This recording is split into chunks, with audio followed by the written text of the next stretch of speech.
আব্দুল কাদের জিলানী সাধারণ বুজুর্গ না, ওনার মতো বুজুর্গ ইনি এমন বুজুর্গ আরবের কাছে গ্রহণযোগ্য, আজমের কাছে গ্রহণযোগ্য, জামাতের কাছে গ্রহণযোগ্য, কৌমের কাছে গ্রহণযোগ্য, বেদাতির কাছে গ্রহণযোগ্য, মক্কাবাসীর কাছে গ্রহণযোগ্য, মদিনাবাসীর কাছে গ্রহণযোগ্য, তামাম দুনিয়ার সকল মুসলমানের কাছে গ্রহণযোগ্য একজন বুজুর্গর নাম আব্দুল কাদের জিলানী। কথা কোন ঠিক কেরা? হযরত আব্দুল কাদের জিলানী রহমতুল্লাহ আলাইহি ও বন্ধু ছোটবেলায় অন্ধ হয়ে গেছে, তার মা দোয়া করছে, আল্লাহ আমার আব্দুল কাদেরের চোখ যদি খুলে দাও, আল্লাহ গো তোমার কোরআন আমি মুখস্থ করাবো, আমার আব্দুল কাদেরের চোখ খুলে দাও। মায়ের দোয়ার বরকতে আল্লাহ তার চোখ খুলে দিচ্ছে, আল্লাহু আকবার। এরপরে মা তার মান্নত পুরা করার জন্য মক্তবে নিয়ে গেছে, মাত্র 4 বছর বয়সে মক্তবে নিয়ে গেছে। তার মা নিয়ে বলছে, হুজুর আমার ছেলেকে মক্তবে দিলাম, আমার ছেলেকে আল্লাহর কোরআনের সূরা কেরাত শিখান, আলহামদু সূরা শিখান, আউযুবিল্লাহ শিখান, বিসমিল্লাহ শিখান। এ বলতেছে আমি 6 বছরের আগে তো বাচ্চা ভর্তি করি না, 4 বছরের বাচ্চা তো লেখাপড়া পড়ার বয়স হয় না, পরে নিয়ে আইসেন না, আসা যাওয়া করুক, আস্তে আস্তে কিছু কিছু শিখুক, শুনতে শুনতে অভ্যাস হবে। জোর করে আব্দুল কাদের জিলানী রহমতুল্লাহ আলাইহির মা তার ছেলেকে হুজুরের কোলে রেখে গেছে। সুন্দর ছিল, যেহেতু কুরাইশ বংশের সন্তান, হাসানি হুসাইনের বংশধর, এই জন্য সুন্দর ছিলেন আব্দুল কাদের। এই ইমাম সাহেব করছে কি বুক কোলের মধ্যে লইয়া ছেলেদেরকে আউযুবিল্লাহ পড়াইতেছে, সবারে পড়াইতেছে, বলো আউযুবিল্লাহি মিনাশ শাইতানির রাজিম। আব্দুল কাদের জিলানী সবার আগে বলে আউযুবিল্লাহি মিনাশ শাইতানির রাজিম, সবাই বলে আউযুবিল্লাহি মিনাশ শাইতানির রাজিম, সবাই বলতেছে আউযুবিল্লাহি মিনাশ শাইতানির রাজিম। এবার আব্দুল কাদের জিলানী কয় বিসমিল্লাহির রহমানির রহিম। উস্তাদ তার মুখের দিকে চায় রয়েছে, কিরে হে তো আমার তো অ্যাডভান্স, ঘটনা কি? আমি তো আজকে শুধু আউযুবিল্লাহ শিখাইবো, কালবে শিখাবো বিসমিল্লাহ। সে তো বিসমিল্লাহ বলে। আব্দুল কাদের কয় বিসমিল্লাহির রহমানির রহিম, আলিফ লাম মিম যালিকাল কিতাব লা রাইবা ফিহি হুদাল লিল মুত্তাকিন। এই যে শুরু হইছে, কোলে বৈশা এক টানে 18 পারা শোনায় ফেলছে। জোরে কোন আল্লাহু আকবার। ওলি হওয়ার জন্য 1 নম্বরে পাকাপোক্ত ঈমান, যে ঈমানের মধ্যে শিরিকের কোনো সংমিশ্রণ নাই। কথা কোন ঠিক কিনা? যে ঈমান হবে খাঁটি নির্বেজাল, দুর্গার কাছেও যাইব, দরগার কাছেও যাইব, আবার মসজিদেও যাইব, এমন বেজাল্লে ঈমান আল্লাহর কাছে গ্রহণযোগ্য নয়। ঠিক কিনা? দুর্গা দরগা গায়রুল্লাহ, বাজার মাজার গায়রুল্লাহ, লা ইলাহা ইল্লাল্লাহ, লা ইলাহা ইল্লাল্লাহ, লা ইলাহা ইল্লাল্লাহু মুহাম্মাদুর রাসূলুল্লাহ সাল্লাল্লাহু আলাইহি ওয়াসাল্লাম। দুনিয়াতে সংমিশ্রণ যাবে না বেদাতের সাথে, মিশা যাবে না শিরিকের সাথে। আল্লাহর ভয় অন্তরে রাখতে হবে, সীসা ডালা প্রাচীরের মতো ভক্তি ভালোবাসা রাখতে হবে। কথা ঠিক কিনা? জালেমের জুলুম ভয় করা যাবে না, অত্যাচারীর অত্যাচার ভয় করা যাবে না। একমাত্র ভয় থাকবে আল্লাহর সাহায্য আসবে। কথা কোন ঠিক কিনা? আল্লাহর সাহায্য আসে না? নাই, আসছে কিনা? বর্তমানে উলামায়ে কেরাম স্বাধীন, কথা বলতে স্বাধীন, জীবনযাপনে স্বাধীন। এমন দিন ছিল কথা বললে জেলখানায়। কথা কোন ঠিক কিনা? আল্লাহ স্বাধীনতা দিয়েছে কিনা? মুসলমান এখন স্টেজে বুক ফুলে কথা বলতে পারতেছে। কথা কোন ঠিক কিনা? এটা আমার আল্লাহর পক্ষ থেকে। এই জন্য আল্লাহ বলছেন, ওলি যদি হতে চাও 2টা ডিউটি করবা। 1 নম্বর, তোমাকে পাকাপোক্ত ঈমান আনতে হবে। পাকাপোক্ত ঈমান কাকে বলে? ফাইজা স্তানতা ফাস্তাইন বিল্লাহ ওয়া ইজা সালতা ফাসআলিল্লাহ। চাইবা যখন আল্লাহর কাছে যাইবা, সাহায্য চাইবা আল্লাহর কাছে চাইবা, আর কারো কাছে নয়। अगर एक तो नहीं मेरा तो कोई शै भी नहीं मेरी, जो तो मेरा तो सब कुछ मेरी, फलक मेरा जमी मेरी। আল্লাহর ওলি ডাক দেয়া কো, আল্লাহ अगर एक तो नहीं मेरा, তুমি যদি না হও তো कोई शै भी नहीं मेरी, আমার কিছুই নাই। जो तो मेरा तो सब कुछ मेरी, তুমি আল্লাহ যদি আমার হও, সব আমার, আসমান আমার, জমিন আমার, সব আমার। কথা কোন ঠিক কিনা? এই জন্য আল্লাহকে আগে আপন বানাইতে হবে, আল্লাহকে নিজের মনিব, দুস্থ, মাহবুব, প্রিয়তমা বানাইতে হবে। তার প্রতি আস্থা এবং বিশ্বাস সীসা ডালা প্রাচীরের মতো জমাইতে হবে। এরপরে আর নিটেনশন জীবন। এই জন্য ওলি হওয়ার জন্য দুইটা কর্মসূচি। এক নম্বর কর্মসূচি হলো পাকাপোক্ত ঈমান, দুই নম্বর হলো তাকওয়ার দন। তাকওয়া মানে কাকে বলে? তাকওয়া মানে পরহেজগারি অবলম্বন করা। পরহেজগারি কাকে বলে? বেঁচে বেঁচে জীবন যাপন করা। সব খাওয়া যাবে না, সব কথা বলা যাবে না, সব কাপড় ফিন্দা যাবে না, সব জিনিস নিয়ে চিন্তা করা যাবে না, সব মাথায় ঢোকানো যাবে না।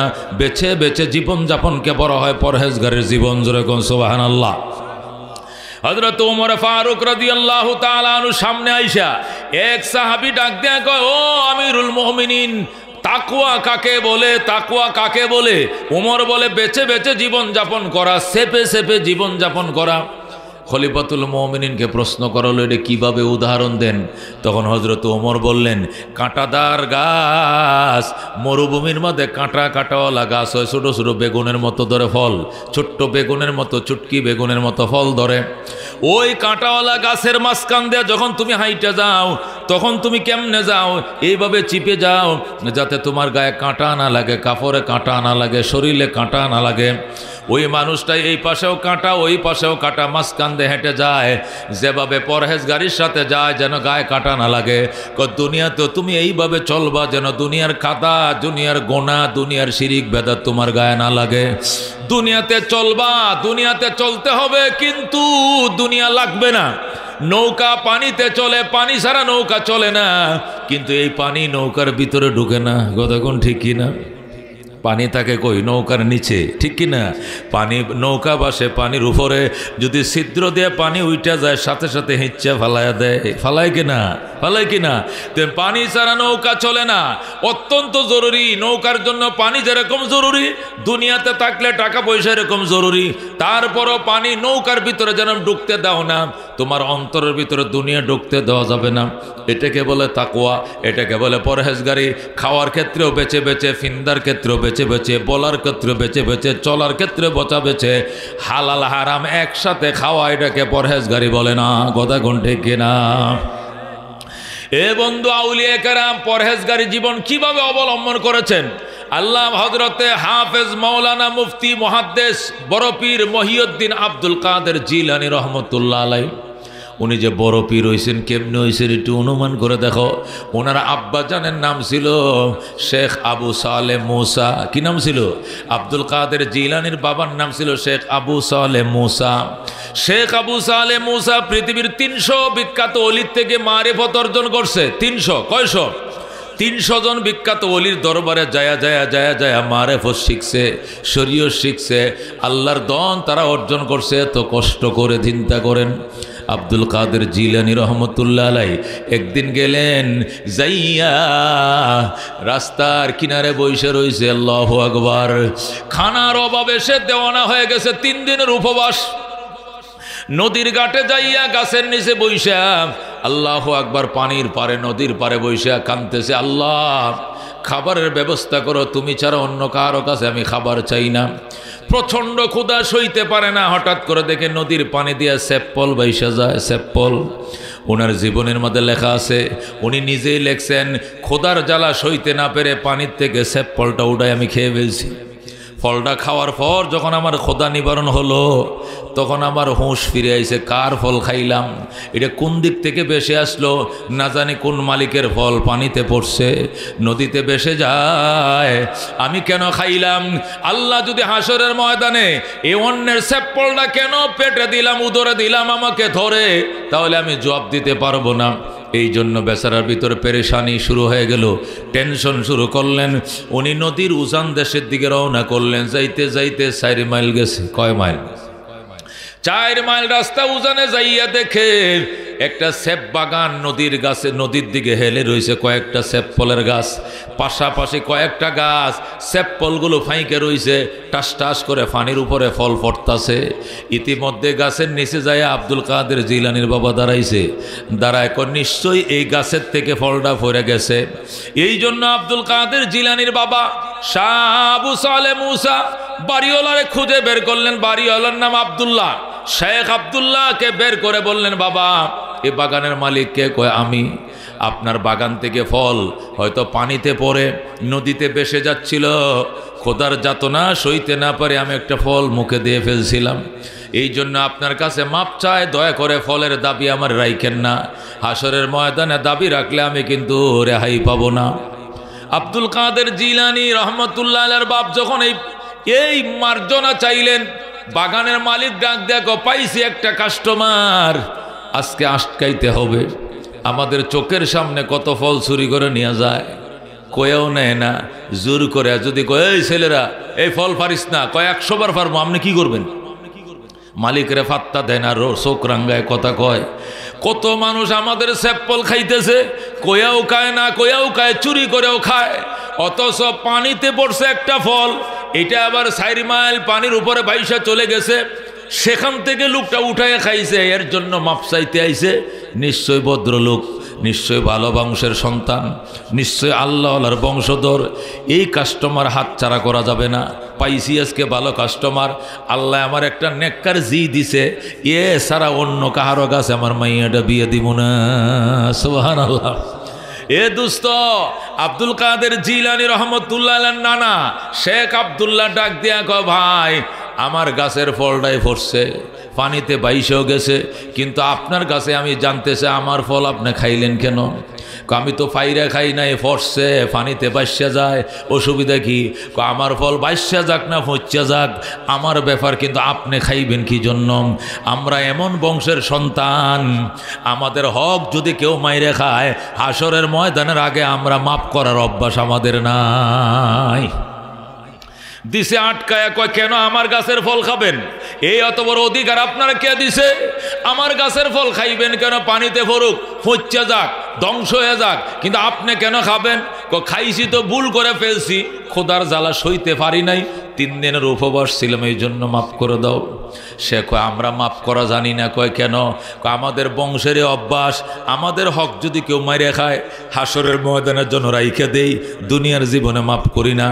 এবার আব্দুল কাদের জিলানীর বাবা হাউ মাউ করে কান্না শুরু করছে, বাবা আমি এই সেবের দাবি নিয়ে কবরে যাইতে পারবো না, এই জবাব আল্লাহর কাছে আমি দিতে পারবো না। আল্লাহ রাব্বুল আলামিনের দরবারে কি জবাব দিব? তুমি আমারে মাফ করে দাও। এবার বাগানের মালিক ডাক দেয়া কয়, না আমি মাফ করব না, আমাদের বংশের মধ্যে মাফের কোনো অভ্যাস নাই, আমগো জিনিস কেউ না কয়ে খাইলে আমরা বাধা দেই না, তবে হিসাবটা হাসরের দিন পর্যন্ত রাইখে দিই, দাবিটা মাফ করি না। কয় হাতে দড়ি পায়ে করে আমারে মাফ করে দেন, আমি গরিব মানুষ, ফেদের খোদা সইতে না পেরে খেয়ে ফেলছি। কয় মাফ হবে না। কি করলে মাফ করবেন? আমার 10 বছর পর্যন্ত আমার গোলামি যদি করো তাহলে মাফ করব, এছাড়া মাফ করব না। আব্দুল কাদের জিলানী রহমতুল্লাহ আলাইহি নিজের লেখা কিতাব বুনিয়াতুত তালেবিন, ওই কিতাবের মধ্যে নিজের বর্ণনা নিজেই লিখছেন। তিনি বলেন আমি বললাম ঠিক আছে 10 বছর আপনার গোলামি সশ্রম কারাদণ্ড দিতে রাজি আছি, তবু আমাকে স্যাপলের দাবি ছাড়তে হবে। তখন বাগানের মালিক ডাক দিয়ে কয়, আচ্ছা 10 বছর তুমি গোলামি করো, এরপরে দেখা যাবে তোমার গোলামিতে যদি আমি সন্তুষ্ট হই তাহলে মাফ করে দিব, আর সন্তুষ্ট না হলে অতিরিক্ত আবার তোমাকে আমার শর্ত পূরণ করতে হবে। ঠিক আছে। এইভাবে 10 বছর পর্যন্ত বাগানের মালিকের গোলামি করছে। সুবহানাল্লাহ। 10টা বছর বাগানওয়ালার বাড়িতে ছিলেন আব্দুল কাদের জিলানীর বাবা। তবে ওই বাগানের মালিক তারে দিয়া গরু রাখায় নাই, তারে দিয়া ফল বিক্রি করায় নাই, তারে দিয়া মাছ ধরায় নাই, তারে দিয়া ক্ষেত নিরায় নাই, তারে দিয়া তাহাজ্জুদ শিখাইছে, তারে দিয়া জিকির শিখাইছে, তারে মুরাকাবা শিখাইছে, আল্লাহর ওলি কেমনে হয় ফত দেখাইছে, তসবিহ শিখাইছে, কোরআন শিখাইছে, মারেফত শিখাইছে, মুরাকাবা শিখাইছে, আল্লাহর সাথে কেমনে কথা কয় এগুলো শিখাইছে। জোরে কোন সুবহানাল্লাহ। দীর্ঘ 10 বছর পর্যন্ত আব্দুল্লাহর বাড়িতে ছিল আবু সালেহ মুসা। 10টা বছর ডিউটি করার পর ডাক দেয়া, হযরত আমি তো 10 বছর হয়ে গেছে, এবার আমারে মাফ করেন। ফলের দাবি মাফ করছেননি। এবার বাগানের মালিক কয়, আগেই তো কথা ছিল 10 বছর ডিউটি করার পর যদি সন্তুষ্ট হই তাহলে মাফ করব, সন্তুষ্ট না হলে অতিরিক্ত ডিউটি করতে হবে। এবার উনি বলতেছেন, তাহলে কি আপনি সন্তুষ্ট হন নাই? কয় না, সন্তুষ্ট হই না, আরও ডিউটি করতে হবে। আর কি ডিউটি? আমার গাছের ফল কেন তুমি খাইলা? এই জন্য আমার একটা অন্ধ মেয়ে আছে, কানা, চোখে দেখে না, লুলা, পুঙ্গ, অ্যাবনর্মাল একটা মেয়ে আছে, চোখে দেখে না, কানে শুনে না, চোখ করে চুলের মতো কালো, এই মেয়েটাকে বিয়ে করতে হবে। তুমি যদি বিয়ে করতে রাজি হও তাহলে সেফের দাবি আমি ছাড়বো, এছাড়া ছাড়বো না। আব্দুল কাদের জিলানির বাবা শেখ আবু সালেহ মুসা ডাক দেয়া কর, ঠিক আছে বাবা, এ কানা লোলা পুঙ্গ নিয়ে জীবন যাপন করতে রাজি আছি, তবু সেবের দাবি নিয়ে আমি কবরে হাসরে যাইতে রাজি না। জাহান্নামের আগুন আমি 1 মিনিট সইতে পারবো না। ঠিক আছে, আপনার অন্ধ মেয়েকে আমার কাছে বিয়ে দেন, আমি বিয়ে করতে রাজি আছি, তবু সেফের দাবি নিয়ে আমি জাহান্নামে যাইতে রাজি না। এবার শেখ আব্দুল্লাহ ডাক দিয়া কয়, টাকা পয়সা আসেনি? কয়, কিচ্ছুই নাই আমার কাছে, পেটে ভাত নাই, টাকা কোত্থেকে? ছেলেকে নিয়ে বাজারে গিয়া ছেলের জুতা মোজা জামা কাপড় সব কিনে দিয়েছে, মেয়ের জন্য গয়না গাড়ি কিনছে, কিনে আল্লাহু আকবার মসজিদের মধ্যে দুপুরবেলা জুমার দিনে বিয়ার মধ্যে হাজার হাজার আল্লাহর ওলিরা পর্যন্ত উপস্থিত হয়েছে। সুবহানাল্লাহ। শেখ আব্দুল্লাহ ওনার মাইয়া বিয়া দিছে শেখ আবু সালেহ মুসার কাছে। শেখ আবু সালেহ মুসাকে রাত্রিবেলা ডাক দিয়া কয়, এবার তুমি বাসুর ঘরে যাও, ওই আমার বাড়িতে ওই যে রুম তোমাকে পাক্কা ঘর দিয়া দিলাম, ওই কোনার ঘরে আমার মেয়েটা আছে, কানা মেয়েটা, ওই মেয়েটার সাথে তুমি বাসুর করো। আবু সালেহ মুসা যখন রাত্রিবেলা এশার নামাজ পড়ে ঘরে ঢুকছে, ডুইকা দৌড় দিয়া ঘর থেকে বের হয়ে গেছে। শেখ আব্দুল্লাহ কয়, তুমি বের হয়ে আসলা কেন? কয়, আব্বা জান, আপনি যে মেয়ে আমার কাছে বিয়ে দিয়েছেন ওই মেয়ে তো ওই ঘরে নাই। কোন মেয়ে আছে? আপনি বলেছেন কানা লুলা, হাত ভাঙ্গা পাও ভাঙ্গা, আর আমি ভিতরে ডুইকে দেখি জান্নাতের হুরের মতো জল জল করতেছে ঘর, বাতি সারা ঘরে বাতি জ্বলে, এমন সুন্দরী মেয়ে জীবনেও দেখি নাই। আমারে ভুল ঘরে ঢুকাইছেন, আমার ওয়াইফ এই ঘরে নয়, অন্য একটা সুন্দরী মেয়ের ঘরে আমার ঢুকাই দিয়েছেন, এই জন্য আমি ডরে চলে আইছি, আমি কোনো অন্য মেয়ের ঘরে ঢুকছি কিনা। আব্দুল্লাহ ডাক দেখো, না বাবা, এইটাই তোমার স্ত্রী, আমার মেয়েটার মতো সুন্দরী মেয়ে বাগদাদ শহরে দ্বিতীয়টা নাই, এই জিলাননগরী আরেকজন নাই। আমার মেয়েটা হযরতে হাসানের বংশধর, আমরা কুরাইশের বংশধর, আমি হযরতে হাসানের বংশধর। আমার মেয়েটা আকাশের চাঁদের মতো সুন্দরী, তার কোনো স্পট নাই। আপনি বলছেন চোখে দেখা না যায়, দেখি বড় বড় চোখ, জান্নাতের হুরের মতো সুন্দর সুন্দর হাত পা। কইটা আমি বলছিলাম কারণ জানোনি? আমি বলছিলাম আমার মেয়ে চোখ দিয়ে পর পুরুষ কোনোদিন দেখে নাই, এই জন্য আমি অন্ধ বলছিলাম। আমার মেয়ে পাও দিয়ে পর পুরুষের বাড়িতে কোনোদিন যায় নাই, এই জন্য বলছিলাম ঠ্যাং ভাঙ্গা পা ভাঙ্গা। আসলে আমার মেয়ে বাস্তবে এত সুন্দরী, এরকম সুন্দরী মেয়ে ইরাকে দ্বিতীয়টা নাই। হযরতে হাসানের বংশধর, রহমতুল্লিল আলামিনের বংশধর, হযরতে ফাতেমার বংশধর, উম্মুল খায়ের ফাতেমা আমার জিয়ের নাম, জোরে কর আল্লাহু আকবার। এরকম সুন্দরী দ্বিতীয়টা নাই।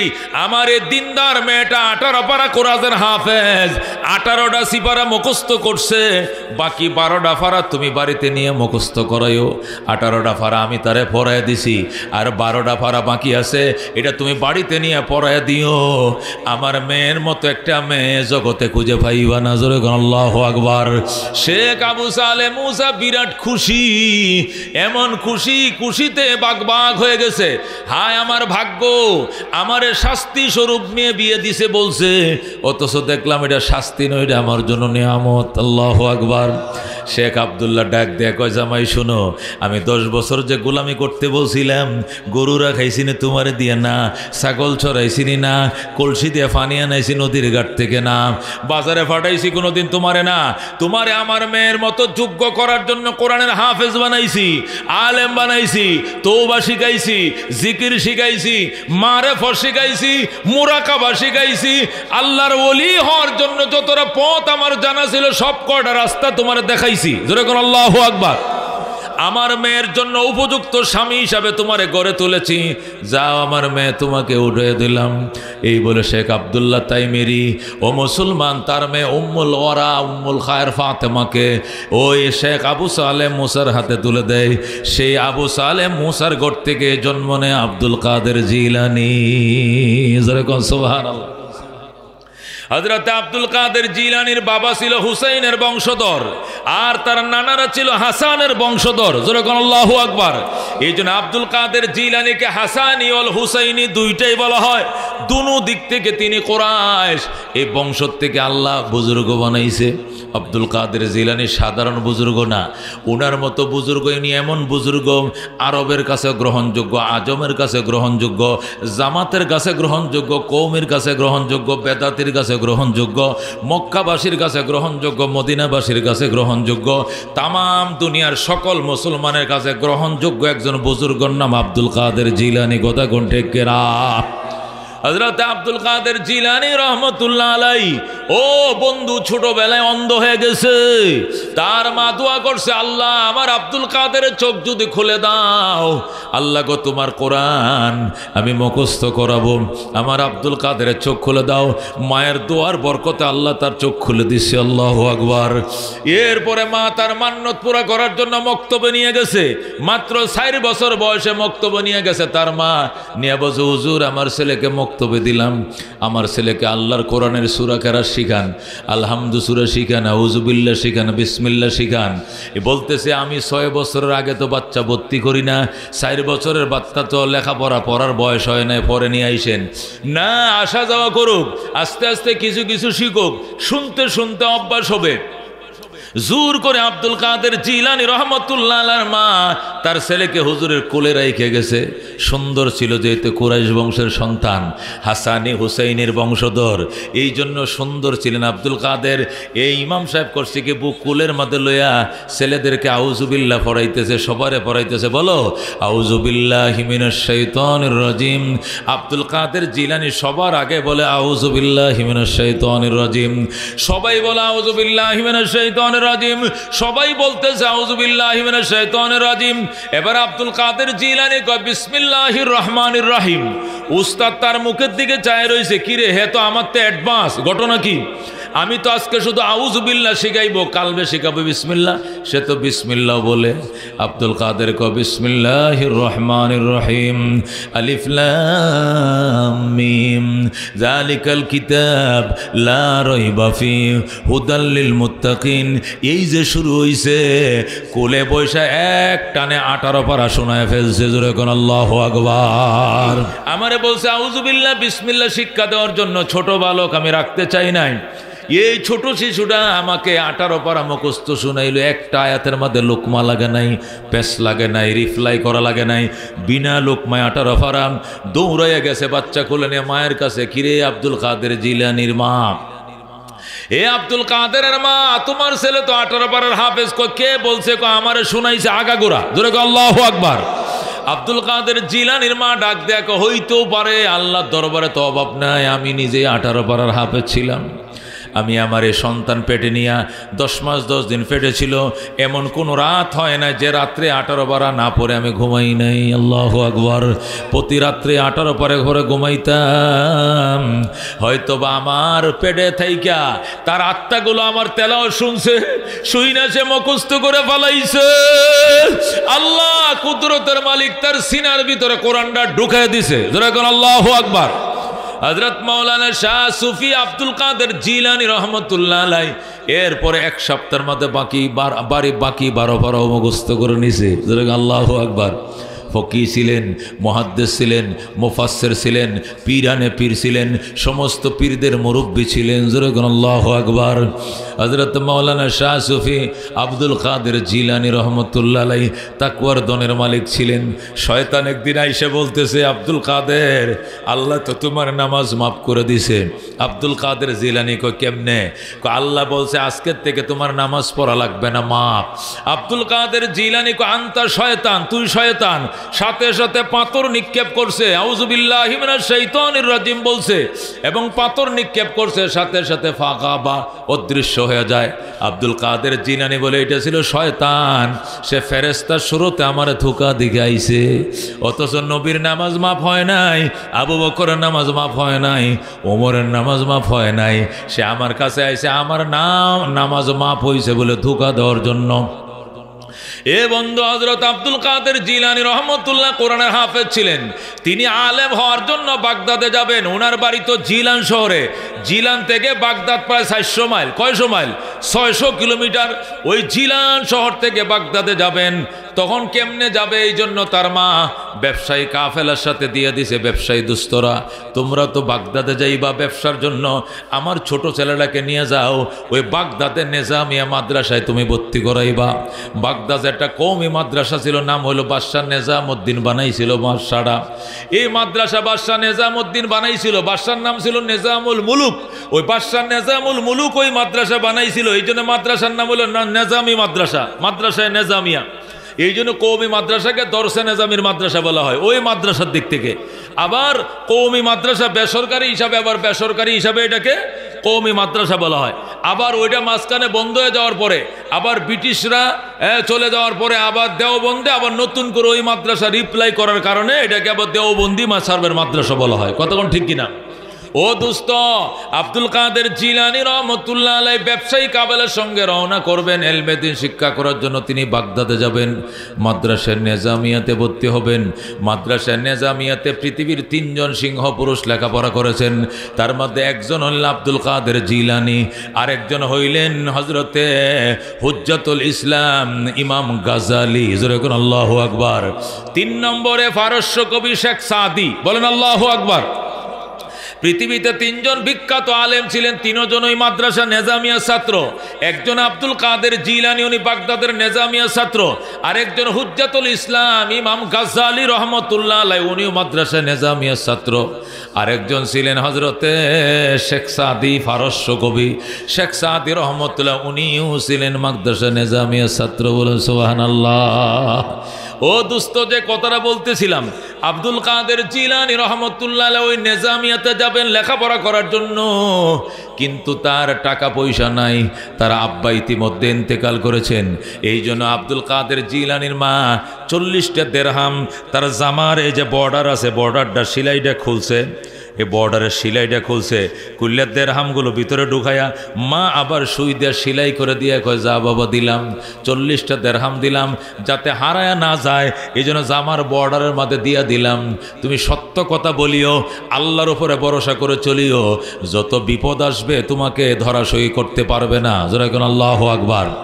এই বলে আব্দুল কাদের জিলানীর মা নবীজির বংশধর, হাসান হুসাইনের বংশধর উম্মুল ওয়ারা হযরতে ফাতেমা রহিমাহুল্লাহ, নবীর জিয়ের নাম ফাতেমা, ওনার মার নামও ফাতেমা।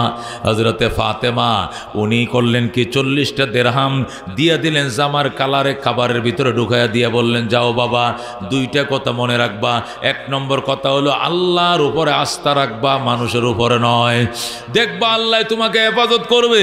2 নম্বর, কোনোদিন মিথ্যা কথা বলবা না, সত্য কথা বলবা, আল্লাহ তোমাকে হেফাজত করবে। আল্লাহু আকবার। এই কথা 2টা বিশ্বাস করে তুমি চলো, ব্যবসায়ী কাফেলার সাথে তুমি বাগদাদে যাও, নিজামিয়া যায় লেখাপড়া করবে, বড় আলেম হবে, বুজুর্গ হবে। এটাই আমি মায়ের দোয়া, তোমার প্রতি আর কোনো চাওয়া পাওয়া আমার নাই। আব্দুল কাদের জিলানী ব্যবসায়ী দলের সাথে রওনা করলেন। রওনা করে গভীর রাত্রে এক জায়গায় আস্তানা গাড়লেন, সেখানে ঘুমাইবেন। যেখানে আস্তানা গাড়লেন, 40 জন ব্যবসায়ী দল ছিল, ব্যবসায়ী কাফেলার সাথে উনিও ছিলেন। রাত্রিবেলা ঘুমাইছে, ব্যবসায়ী কাফেলার উপরে ডাকাত দল আক্রমণ করেছে। হাইরে ডাকাতরা আক্রমণ করে অনেক সদস্যদেরকে মেরে ফেলছে, অনেক সদরকে আহত করেছে, টাকা পয়সা সব চুরি করে নিয়ে যাওয়ার পর ডাকাইতের সর্দার বলতেছে, হে ছেলে, তোর কাছে কি আছে? ছোট বাচ্চা, সবার কাছে টাকা পয়সা খুঁজলো, আব্দুল কাদেরের কাছে খোঁজে না, ছোট মানুষ। এই ছেলে, তোর কাছে কি আছে? আব্দুল কাদের জিলানী বলছে, আমার মা বলছে মিথ্যা কথা বলতে নাই, এই জন্য সত্য বলছি, আমার কাছে 40টা দিরহাম আছে। যখন বলছে 40টা দিরহাম আছে, সাথে সাথে ডাকাত দলের আরেক সর্দারে বলতেছে, কয় হুদাই মিছা কথা, ছোট বাচ্চার টেকা কই পাইব? ই দিরহাম আর দিনার কারে কয় চিনেনি, হুদাই কথা, ওরে তাল্লাশি করে লাভ নাই। এই বলে তারে বাদ দিয়া অন্যদেরকে তাল্লাশি করে চলে যায়। সে 40 দিরহাম নিয়ে সশরীরে বাগদাদে পৌঁছে যায়। জোরে কোন সুবহানাল্লাহ। এ দোস্ত, তিনি কোরআনের হাফেজ ছিলেন, বড় আলেম ছিলেন, মুহাদ্দিস ছিলেন, ফকিহ ছিলেন। আল্লাহ তাকে কিভাবে হেফাজত করছে? আল্লাহ নবী বলছেন, কোরআনের হাফেজ যারা, কোরআনের শিক্ষায় শিক্ষিত যারা হবে, মান করাল কোরআন ফাস্তাজহারাহু ফাআহাল্লা হালালাহু ওয়া হারাম হারামাহু আদখালাহুল্লাহু তাআলা আল জান্নাহ। যে ব্যক্তি আল্লাহর কোরআন মুখস্থ করবে, হালাল হারাম মেনে চলবে, আল্লাহ তাআলা তাকে জান্নাতের টিকিট দান করবেন। সুবহানাল্লাহ। সোজা যাইবে জান্নাত জান্নাতে। 2 নম্বর ওয়াশাফাহু ফি আশারাতিম মিন আহলি বাইতিহি কুল্লুহুম কাদ ওয়াজাবাত লাহুন নার। তার মাধ্যমে এমন 10টা ব্যক্তিকে সুপারিশ করার সুযোগ দিবেন যে 10 জনের উপরে জাহান্নাম অবধারিত ছিল, এমন 10টা ব্যক্তিকে সুপারিশ করে জান্নাতে নিয়ে যাবে। জোরে কোন সুবহানাল্লাহ। আল্লাহ নবী সাল্লাল্লাহু আলাইহি সাল্লাম ইরশাদ করেন, আল্লাহর কোরআন যারা পড়তে যাবে, আল্লাহর কোরআনের পাখিদের জন্য আল্লাহর সমস্ত মখলুক কান্দে, নদীর মাছ এদের জন্য কান্দে, গর্তের পিপিলিকা ওনাদের জন্য কান্দে। যেরকম সুবহানাল্লাহ। আল্লাহর কোরআনের পাখিদের এত মর্যাদা, নবী বলেন আল্লাহর ফেরেশতারা রাস্তার 2 পারে শুয়ে যায় আর তাদের নরম নরম পাখনাগুলো বিছায়া দেয় আর শুভেচ্ছা জানায়, আহলান সাহালান মারহাবান তৈবাম। ও আল্লাহর কোরআনের পাখিরা, তোমাদেরকে ওয়েলকাম জানাই, শুভেচ্ছা জানাই, উষ্ণ সংবর্ধনা জানাই। তোমরা আমাদের পাকার উপর দিয়ে, নরম নরম পাকার উপর দিয়ে হাইটে যাও। জোরে কোন আল্লাহু আকবার। কোরআনের পাখিদের জন্য গর্তের পিপিলিকা কান্দে, নদীর মাছ পর্যন্ত কান্দে। ও দুস্থ আব্দুল হযরতে মুহাম্মদুর রাসূলুল্লাহ সাল্লাল্লাহু আলাইহি সাল্লাম, তিনি ছিলেন মক্কার কোরআনের প্রথম টিচার ছিলেন নবীজি নিজেই। কোরআন হইল সিলেবাস, নবী হইলেন প্রথম শিক্ষক, আর মক্কা নগর হইল মাদ্রাসা, কাবার হেরেম শরীফে। ও দুস্থ আল্লাহর হাবিবের প্রথম ছাত্র ছিল আবু বকর। আবু বকরকে নিয়ে নবী রওনা করছে, মদিনায় যাবে। রাস্তার মধ্যে জাবালে সূরের ভিতরে ঢুকছে তারা 2 জন। আবু বকর আগে ঢুকছে, ডুইকা গুহাটা পরিষ্কার করছে ভালো করে, কইরা আবু বকর বসছে, এরপরে নবী ভিতরে ঢুকছে। আল্লাহ নবী গুহার ভিতরে ঢুইকা আবু বকরের উরাতকে বালিশ বানায় শুইছে। ইতিমধ্যেই দেখা যায় সাপ আবু বকরের পায়ের মধ্যে গুঁতো দেওয়া শুরু করছে। আবু বকর আগে সমস্ত ছিদ্রগুলোর মুখ বন্ধ করছে কাপড় দিয়া, কিন্তু একটা ছিদ্রের মুখ বন্ধ করার মতো কাপড় ছিল না, এই জন্য তিনি পাও দিয়ে এইভাবে চাপ দিয়ে রাখছিলেন। কিন্তু সাপ আইসে ওই গর্তের মধ্যে গুঁতনি শুরু করছে। আবু বকর পাও সরায় না, হাদিস শরীফে আছে আবু বকর পাও সরায় না। যেহেতু আবু বকর পাও সরায় না, সাপ আইসে দিছে কামড় দেওয়ার সাথে সাথে আবু বকর অসুস্থ হয়ে গেছে, কান্নাকাটি শুরু করছে। আবু বকরের চোখের পানি নবীজির গাল মোবারকে পড়ে গেছে। আল্লাহ নবী ঘুম থেকে ওইটা বলতেছে, আবু বকর আমারে ঘুম পাড়াইয়া তুমি মক্কার জন্য কান্দো। আবু বকর কয়, হুজুর আমি মক্কার জন্য কান্দি না, আত্মীয় স্বজনের জন্য কান্দি না, আমি নিদারুণ যন্ত্রণা সহ্য করতে পারি না। কিসের যন্ত্রণা? ওই যে পাউডার লাগায় রাখছি ওই দিক দিয়ে ছিদ্র আছে, আমারে গুঁতো দিছে, কে যেন কামড় দিছে, নিশ্চয় বিষাক্ত সাপ হবে। নবী ডাক দেখো, আবু বকর কোথায় কামড় দিছে পাউডার দেখা। আবু বকর যখন পাও বের করে দিয়েছে, নবীজি মুখের থেকে থুতু নিয়ে ডাক দেখো, আল্লাহ আবু বকর আমার হিজরতের সাথী, আবু বকর আমার মক্কার সাথী, আবু বকর আমার গুহার সাথী, আবু বকর হবে আমার রওজা মুবারকের সাথী। আল্লাহ আমার আবু বকরকে সাপে কামড় দিয়েছে, সাপ আবু বকরকে চিনে নাই, আমি নবী মুখের থুতু লাগিয়ে দিলাম, লাগাইতে দেরি হবে, আবু বকরকে সুস্থ কইতে দেরি করিও না। বলেন আল্লাহু আকবার। যেই মাত্র নবীজি মুখের থুতু লাগায় দিলেন, সাথে সাথে সাপের বিষ পানি হয়ে গেছে। নবী ডাক দেখো, আবু বকর কেমন লাগে? হুজুর কামড় দিছিল, এটাও তো মনে নাই, আমি একদম সুস্থ হয়ে গেছি। নবী ডাক দেয়া কয়, পাউডা সরা। আবু বকর আবার পাও লাগাইছে, কয় সরা সরা। নবী ডাক দেখো, গর্তের সাপ আয়, বের হরে আয়। আমার আবু বকরকে কামড় দিলে তোরে এত বড় সাহস কে দিছে? সাপ বলে, রসুল গো সত্যি বলছেন কামড় দিতাম না, কিন্তু আপনাকে এক নজর দেখার জন্য আমি 100 বছর আগের থেকে এখানে আশ্রয় নিয়েছি। আল্লাহু আকবার।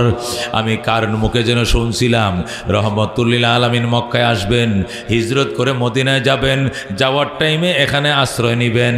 আপনাকে এক নজর দেখার জন্য আমি অনেক আগেই গুহার মধ্যে আশ্রয় নিয়েছি। ওগো আল্লাহর হাবিব, আপনাকে একবার দেখলে জাহান্নাম হারাম হয়ে যায়, আপনাকে একবার দেখবো এই জন্য আমি এখানে বসছিলাম। কিন্তু আবু বকর আমার ভাষা বুঝে নাই, সে পাও দিয়া দরজাটা আটকায় রাখছে। আমি তো আপনারা দেখার জন্য দেওয়ানা, পাগল।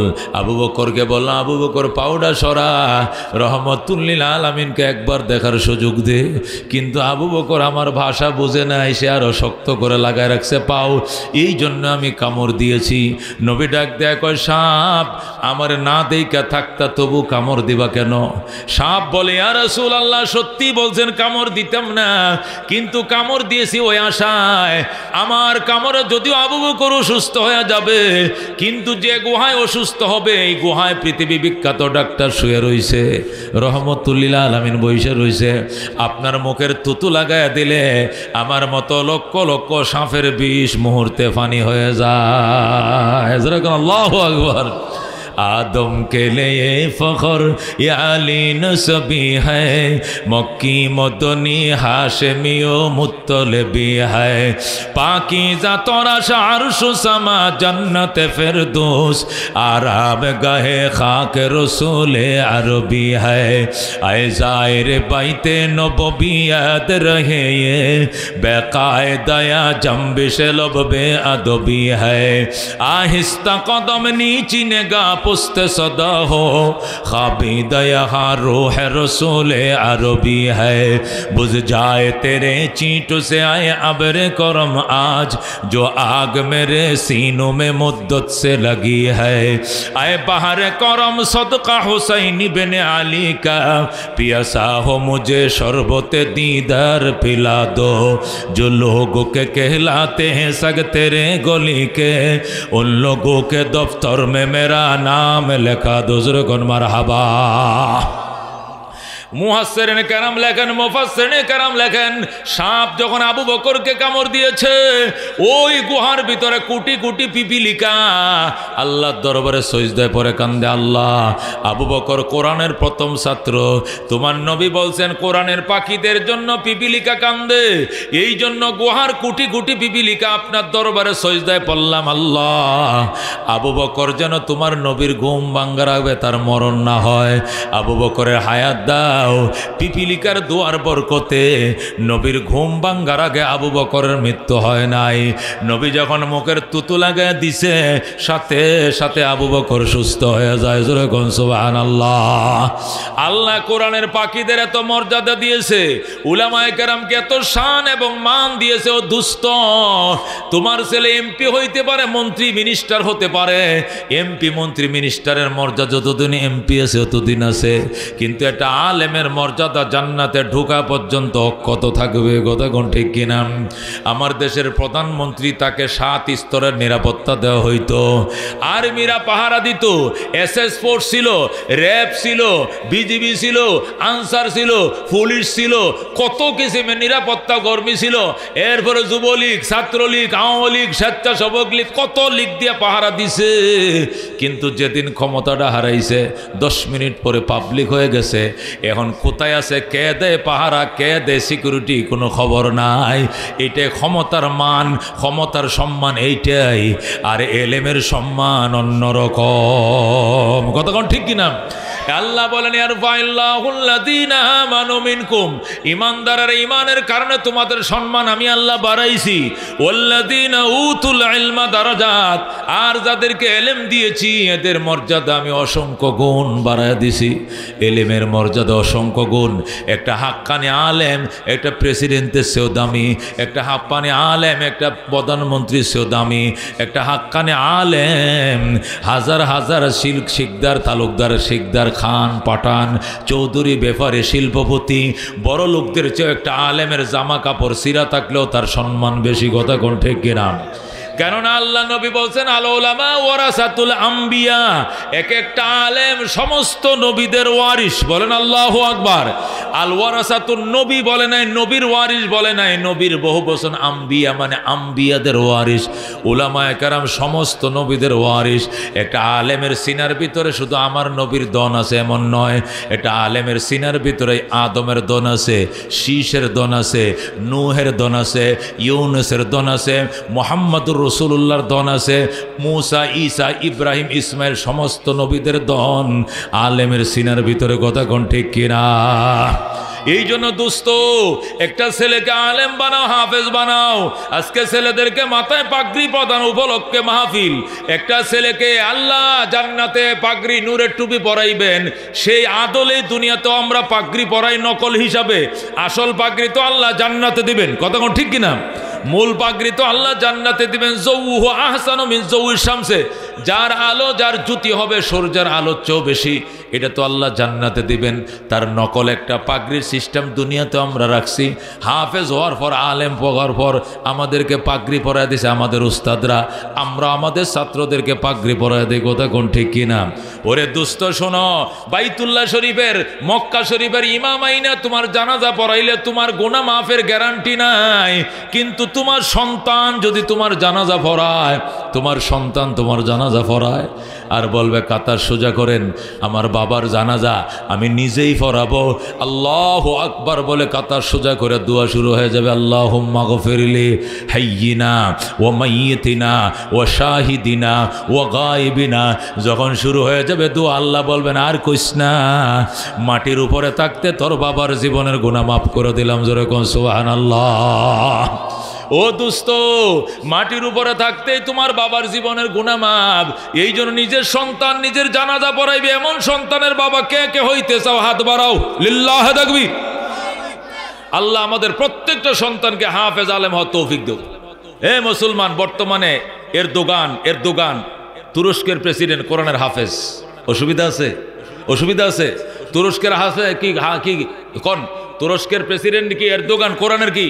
মুসলমানদের বর্তমানে আহলুস সুন্নাহ ওয়াল জামাত মুসলিমদের জন্য গার্জিয়ান। কতক্ষণ ঠিক কিনা? শিয়াদের গার্জিয়ান হলো খোমেনি, ওটা তো শিয়া রাষ্ট্র। শিয়া তো মুসলমান নয়, এটা আবার ভিন্ন এক ফতোয়া, এটা বলার দরকার নাই। শিয়ারা আবু বকরকে সাহাবী মনে করে না, শিয়ারা উমরকে সাহাবী মনে করে না। আবু বকর উমরকে যারা সাহাবী মনে করে না এরা কাফের। কতক্ষণ ঠিক কিনা? কারণ আবু বকর যে সাহাবী, এটা আল্লাহ কোরআন দ্বারা বলেছেন, ইজ ইয়াকুলু লিসাহিবিহি, যখন নবীর সাহাবী বলছিল লা তাহজান ইন্নাল্লাহা মানা, ভয় করিও না, আল্লাহ আমাদের সঙ্গে আছে। জোরে কোন সুবহানাল্লাহ। এই জন্য ওরা আবু বকরকে উমরকে সাহাবী মনে করে না, এরা মনে করে উসমান আর আলী নবীর সাহাবী, আবু বকর উমরকে জালেম কয়। জোরে কোন নাউজুবিল্লাহ। এই জন্য শিয়ারা আমাদের অভিভাবক নয়, আমরাও তাদের অভিভাবক নই, কিন্তু আহলুস সুন্নাহ ওয়াল জামাত আমাদের অভিভাবক। কথা কোন ঠিক কিনা? এই সুন্নি আকীদার মধ্যে একজন আকীদাভুক্ত হলো এরদোগান। কথা কোন ঠিক কিনা? সৌদি আরব, কাতার, কুয়েত, এই বাহরাইন, কাতার, কুয়েত সহ এটাও ছিল। এতদিন সিরিয়াটাও শিয়া ছিল, এই গত 2-3 দিন আগে সুন্নিদের হাতে আসছে। এখন ধরে রাখতে পারে কিনা, নাকি ইসরায়েল নিয়ে যায়, এটা হলো বড় প্রশ্ন। বাদ বাকি আকিদাটা ঠিক হয়েছে, শিয়া আকিদার থেকে আমাদের আকিদায় আসছে। বাদ বাকি ইসরায়েলের যে চালচাতুরি চলছে, হয়তো বা এরা অর্ধেকটা মালভূমির পাশ দিয়ে দখল করছে, আরো করে ফেলতে পারে, ওইটা ভিন্ন কথা। বাদ বাকি আকিদা শিয়ার থেকে সুন্নিদের হাতে আসছে। কথা কোন ঠিক কিনা? ও দুস্থ বলতেছিলাম, বাইতুল্লাহর ইমাম শেখ সুদাইসি রাইন্না তোমার জানাজা পড়াইলে তোমার গুনাহ মাফের গ্যারান্টি নাই, কিন্তু তোমার সন্তান যদি তোমার জানাজা পড়ায় তোমার জীবনের গুনাহ মাফ।